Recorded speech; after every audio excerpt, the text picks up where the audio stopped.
everyone. I'm Judge Penny Wolfgang in for host Phil Arno, who remains under the weather. We continue to wish him a speedy recovery. How many of you live in Amherst, know someone who does, or visit it regularly? Amherst, New York is the most populated town in upstate New York and has seen an increase in the number of people living there every year since the 2000 census.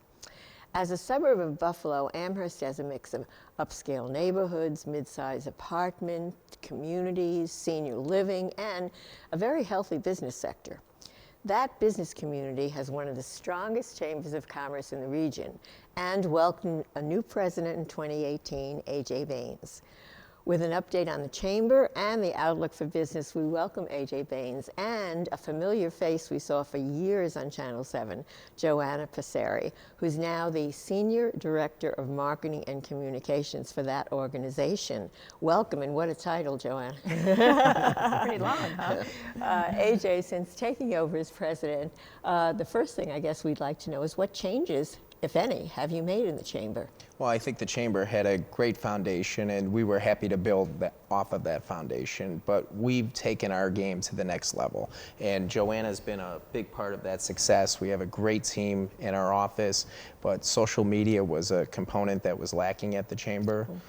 There's various platforms across the industries between Facebook, Instagram, LinkedIn, YouTube, that you need to reach out to your membership so people stay connected. It's something that we use every single day, and Joanna stepped in and filled that role for us. Yeah, it would make sense that they weren't as up on, over the years on social media. Yeah. That would be something that would be important for you to go ahead with. Listen, AJ, I want to talk about your dad a little bit. Yeah. He is one of the most respected and important, really, businessmen here in Western New York. And prior to being a bit in business, or along with being in business, he served as head of the control board when Erie County was coming out of financial difficulties. And I'm sure that he had an influence on you and the career you're pursuing now. No, absolutely. My father has been an inspiration to not only me, but many people in our family. When you look at his background, where he came from, he put himself through college. He started his business on his own. We were talking about it a couple weeks ago over the holidays, and just the fact that there's a lot of challenges in business, and I think he would tell you those first 10 years in business were his MBA. That's where he learned so much about accounts receivables, accounts payable, how to organize a business, HR, Department of Labor standards. And really, when I look at what he was able to do, I went to work with him every single Saturday. I have those memories down at the Elk Market Terminal, which is where his original office was. What kind of business is it? Just third-party logistics. So they ship product all over the world, mostly over the road, 48-foot, 53-foot semi-tractor trailers. So companies like Colgate, General Mills, Coca-Cola, those types of consumer products. So he grew that business. He's in a bunch of different states, bunch of different cities, but still headquartered in Buffalo, New York. That's still his primary focus, but he's also diversified over the years. We've gotten into real estate, different buildings and rental units in downtown Buffalo, and also in other parts of the state as well. So your interest in business is well-founded. It's absolutely it's in the genes, and yes, here you are helping other businesses. Absolutely. Yes. I can attest to that. I mean, I met the first Mr. Baines many years ago when I was interviewing him as the chair of the control board, and his business acumen is definitely shared by his son. I can tell you, working with AJ at the chamber, he has a tremendous eye and a tremendous mind for good business sense. I think it's really helped grow us fiscally at the chamber, and that way we can then get out and do more for the people that we serve. So yes, I never dreamed all those years ago when I was interviewing Anthony that I would actually work for AJ someday.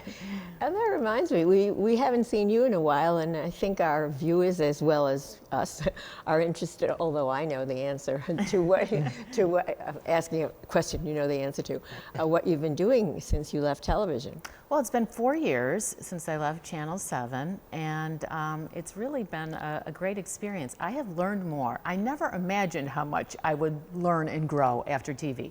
You think in television you know about everything, and you kind of do. You know about bunch of issues on the surface. You know, you don't really have the time to dive in and find out about these issues the way you'd like to, because you just don't have the time, or the shows are only so long.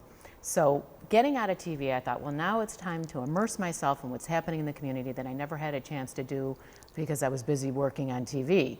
And so first with the district attorney for a couple of years, and I really learned a lot about law enforcement and the court system with you, Penny. And you were still on the bench at the time, and was a great example of our great court system And here it was locally. so fortunate, thank you, and it was so fortunate that we got to see each other when you were working Right, there. back then on some very important cases. And then when this opportunity came up at the chamber, it was my chance to now delve into the business community, and I've learned so much about that. I never realized, you know, how truly hard it is to run your own business. These people need our services because it's difficult. They work so hard, and they need support, and they need to connect with other people, and it's still very relevant what we're doing for them. Before we continue our discussion, the Amherst Chamber put together a really fantastic video, which I had the opportunity to see during the, I don't know if it's called State of the Union or State of the Town, yep. State of the Town, and it shows the highlights for 2019, and we're going to take a look at it right now.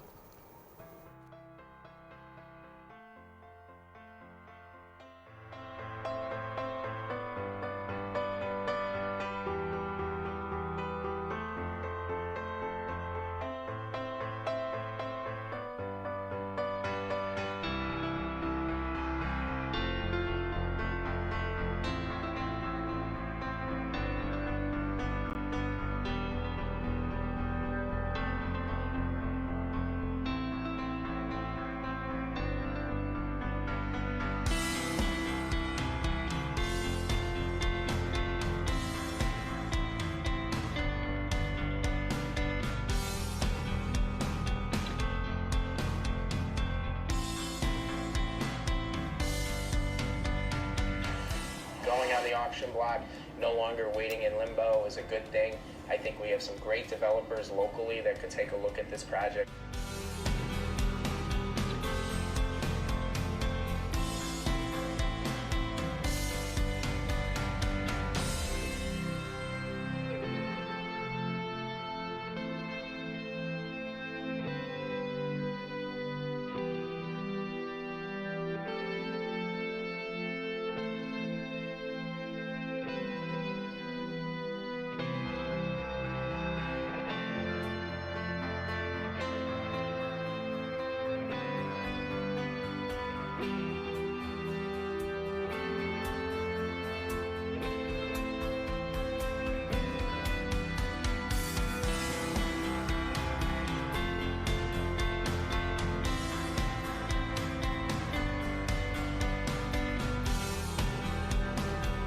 We are thrilled that Chefs on the Go has joined the chamber. We are thrilled that you're in Williamsville Place. You could not ask for a better location.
Yeah, I told you that was interesting.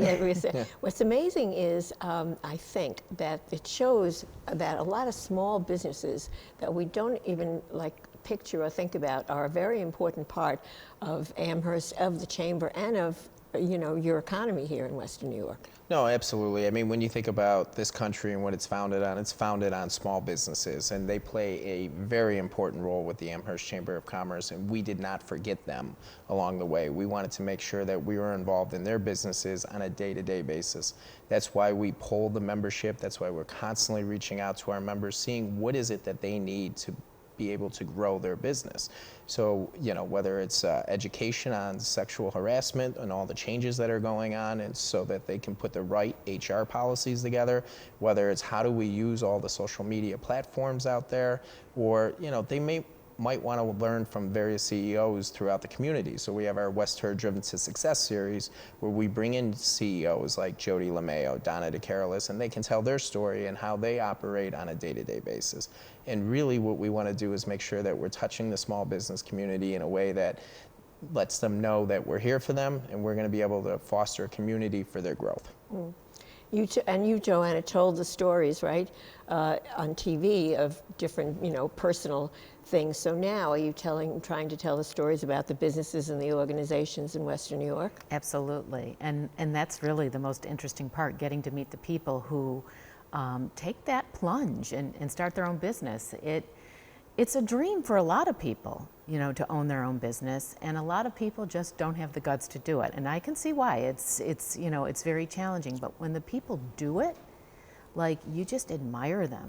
They have a lot of stamina. They work very, very hard, and you can't help but not want to help them. And they're so appreciative for anything that they can pick up. I think that's really true. The American dream is to own your own house and to own your own business. Well, I think. When we come back, we'll find out what our guests think of some planned changes at two iconic malls when the big picture returns. Please stay with us.